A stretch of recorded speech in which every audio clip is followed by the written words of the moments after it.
Tayo rekam. Ya teman-teman, ketemu lagi dengan gua Badai. Kali ini gua pengen bahas bukan soal jalan-jalan, tapi soal yang lagi rame, yaitu soal new normal ya. Soal new normal.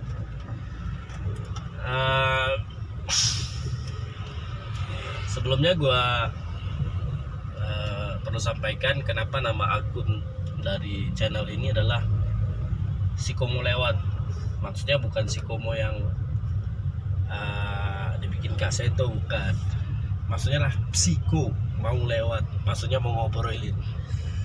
Gue mau ngobrolin hal-hal yang perspektifnya psikologi, tapi dicampur dengan hal-hal pembahasan di channel ini juga terkait sama kesenangan-kesenangan pribadi gitu loh. Nah sekarang gue pengen ngobrolin beberapa perspektif dari new normal, baik itu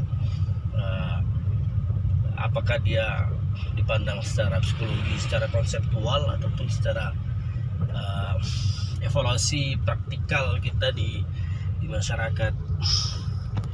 Nah ada seorang temen, dia bertanya via WhatsApp, bro itu new normal apaan? Apa bedanya sama herd immunity gitu? Ya, gue jelasin sedikit ya. Sebenarnya new normal ini sebuah keharusan yang harus terjadi. Istilah new normal sendiri misalnya mulai dikenal tahun 2008 tuh, di saat krisis keuangan tuh di Amerika, di mana orang harus berperilaku, harus menganggap normal sesuatu yang abnormal yang harus terjadi karena tuntutan dari keadaan yang nggak bisa diubah gitu. Nah begitu juga dalam masa sekarang, new normal ini adalah new normal disebabkan suatu keadaan yang nggak bisa diubah dari kejadian COVID-19. Nggak ada yang bisa mengendalikan COVID, nggak ada yang bisa menghilangkannya langsung hilang sekejap. Orang cuma menghindari untuk terjadinya korban lebih banyak. Nah itulah new normal, dimana kita terpaksa menjalani kehidupan abnormal. Kita nggak bisa bekerja seperti biasa, kita nggak bisa sekolah seperti biasa, kita nggak bisa berdagang seperti biasanya kita berdagang. Masyarakat yang biasa melakukan kerja-kerja yang offline di kantor-kantor sekarang harus melakukan seluruh pertemuan itu online, dan juga kita juga tidak bisa beribadah sebagaimana mestinya. Semuanya dilakukan di rumah saja, terutama dalam masa PSBB ini. Nah, new normal ini sehingga kita bisa simpulkan new normal itu sendiri adalah suatu tuntutan adaptif dari keadaan yang memang harus kita lakukan untuk terus bertahan hidup, untuk terus menjaga kehidupan pribadi dan masyarakat yang kontinu, yang artinya berusaha untuk berjalan sebaik mungkin. Jadi bisa dikatakan pertama, dalam new normal ada unsur kewajiban beradaptasi dengan keadaan. Itu yang pertama. Yang kedua, new normal juga bagian dari survival kita terhadap situasi yang ada. Yang ketiga, new normal juga tuntutan karena kehidupan itu tetap harus berjalan. Kalau semuanya tetap di rumah aja tanpa batas waktu yang tidak diketahui, ya selagi negaranya mampu mensupport, masyarakatnya tabungannya masih banyak, itu mungkin masih nggak apa-apa. Tapi kalau itu tidak ada, apalagi dalam kondisi Indonesia ini dalam mengatasi COVID-19 ini, aduh rasanya berat banget ya bicara new normal. Berat banget karena kita masuk keadaan yang masih abnormal, kita memaksakan diri ke dalam keadaan normal gitu. Dan kita harus mengevaluasi keadaan abnormal itu untuk melihat kondisi resilience dari ketahanan masyarakat kita, ketahanan pribadi, keluarga dan masyarakat. Apalagi di sini bicara soal pertahanan negara. Nah, ini yang pengen gue sampaikan. Pertama, bahwa keadaan new normal di Indonesia, ya, gue sih senang dengan bahasa yang lebih simpel ya, orang Indonesia, orang kampung bisa ngerti, beradaptasi gitu, keadaan sekarang gini gitu. Nah, new normal ini sendiri di Indonesia mau nggak mau harus terlaksana, suka atau tidak suka. Pertama, kita harus katakan negara kita tidak sanggup menanggung semuanya. Di luar negara lain mampu, di luar negara lain bisa, tapi negara kita nggak bisa. Untuk PSBB aja kita harus mencari hutangan untuk membiayai masyarakat dan menstimulus beberapa BUMN gitu. Ini aja sudah sangat luar biasa dampaknya. Bahkan ada yang mengatakan Indonesia akan membuat hutang hingga tahun 2070. Bukankah itu mengerikan sekali? Dari satu kejadian ini kemudian akan berhutang sampai 2070. Mengerikan sekali kan? Nah, jadi kemudian evaluasi yang kedua adalah terkait realisasi bantuan yang ada di masyarakat. Bantuan yang diberikan, ya kita tetap apresiasi. Kita tetap apresiasi pemerintah membantu masyarakatnya. Tapi sekali lagi, bantuan itu tidak cukup dan tidak sanggup. Bayangkan misalnya bantuan buat masyarakat 600.000. Datang bantuannya itu misalnya cuma sekali, krisis selama 5 bulan. Ya mana mungkin 600.000 bisa mengcover 5 bulan waktu. Dan itu tidak satu orang.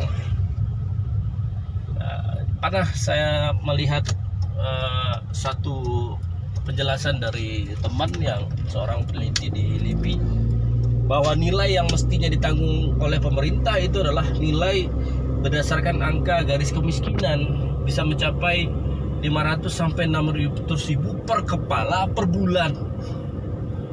Ini malah 600.000 satu keluarga yang nggak tahu buat berapa bulan itu, dan banyak yang nggak dapat. Dan yang evaluasi yang kedua adalah warga yang tidak ber-KTP dari suatu daerah tidak mendapatkan bantuan. Lah itu dia mau cari kemana kalau seandainya dia nggak dibantu? Betapa beratnya hidupnya. Kalau dia mungkin nggak dapat bantuan dari keluarganya, teman-temannya, atau ormas atau LSM, ya dari mana mereka bisa? Mereka lebih rawan lagi untuk tidak bisa mencapai ketahanan gitu. Nah, jadi kita, negara tidak sanggup untuk membantu warganya. Tolong akui saja itu, negara tidak sanggup membantu warganya. Permasalahan APD saja sampai sekarang itu masih dibantu, bahkan dari awal dibantu oleh LSM, masyarakat langsung, dan orang yang banyak membuat sumbangan pembelian APD disumbangkan ke rumah sakit dan puskesmas. Itu sampai berlangsung sampai sekarang. Di saat waktu itu, sejak awal itu pemerintah banyak belum turun tangan tuh. Di suatu daerah itu ada waktu dari sejak konfirmasi korban positif pertama kali, itu 1 bulan setelah itu baru APD datang ke rumah sakit tersebut gitu loh. Berapa sudah 1 bulan tuh udah meroket korbannya. Nah, yang lebih besar dampaknya adalah dampak corona yang paling besar itu adalah pada ekonomi warga seluruhnya.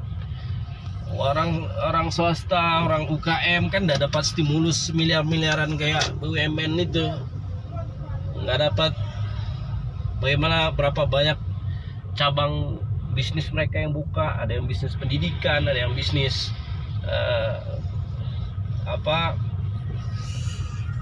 bisnis produk.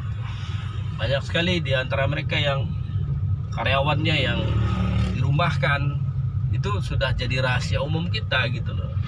Akibatnya karena ketidakmampuan negara itu dan juga kehidupan masyarakat sudah semakin berat.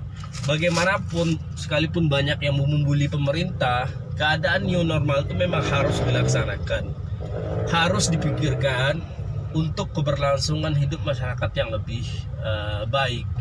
Setidaknya untuk bisa menjalani masa krisis ini. Tetapi segala sesuatunya tentu harus dipikirkan agar dampak dari korbannya tidak begitu banyak.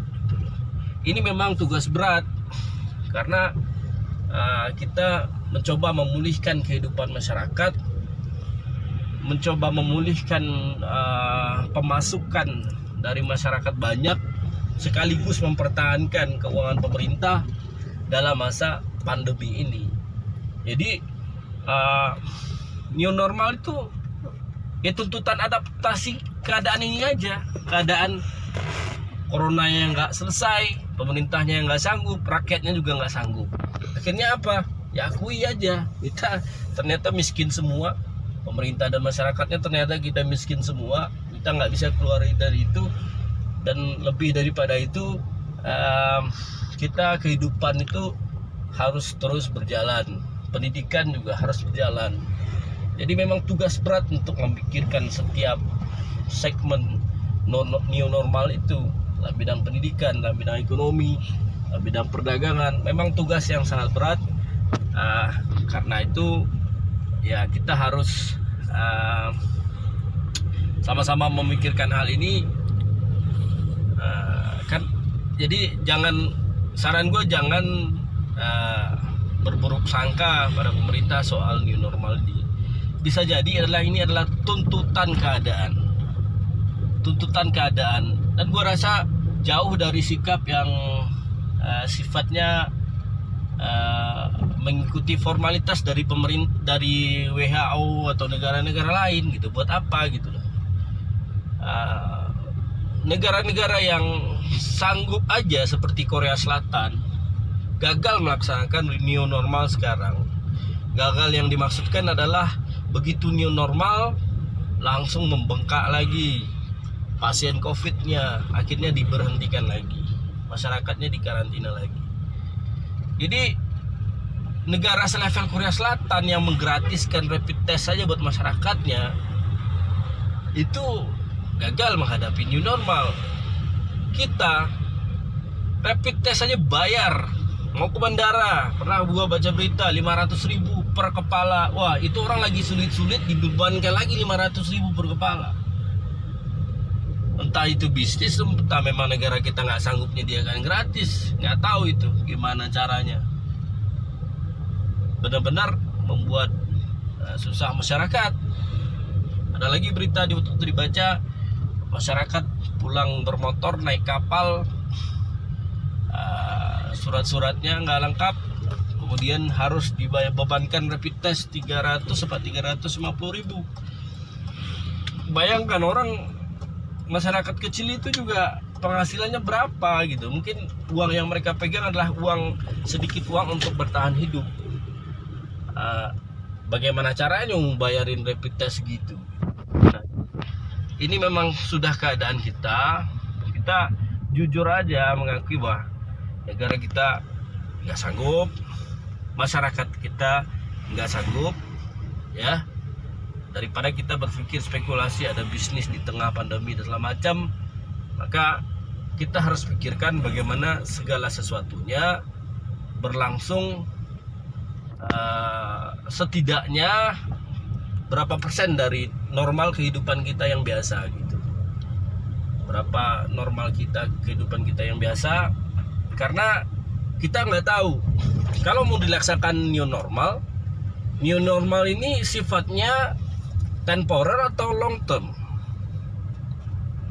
Kita nggak tahu.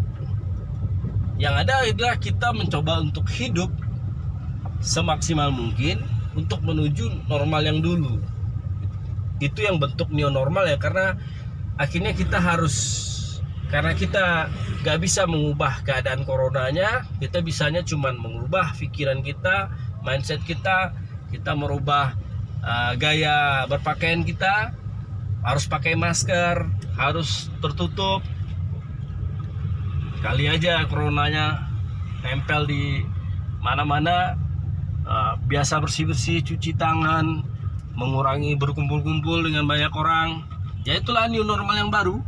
New normal yang baru adalah kita nggak ketemu, kita cuma video callan aja, seminar kita online gitu. Nah ini yang harus diwaspadai, dan itu tetap harus memperhatikan lonjakan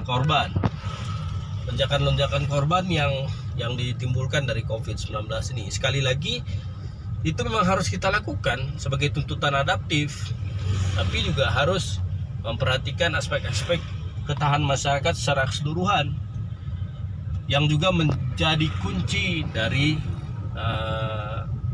kesuksesan new normal itu sendiri. Sekali lagi kita harus mencatat, Korea Selatan aja yang baru memulai new normal tiba-tiba menghentikan lagi new normalnya karena harus menghadapi dengan melesatnya kembali pasien COVID. Itu di negara yang sanggup dan punya disiplin tinggi seperti Korea Selatan. Apalagi kita, tentu akan kelabakan bila itu terjadi lagi sebagai awal dari gelombang kedua. Dan kita harus catat bahwa gelombang pertama belum selesai. Oke, itu dulu. Thanks.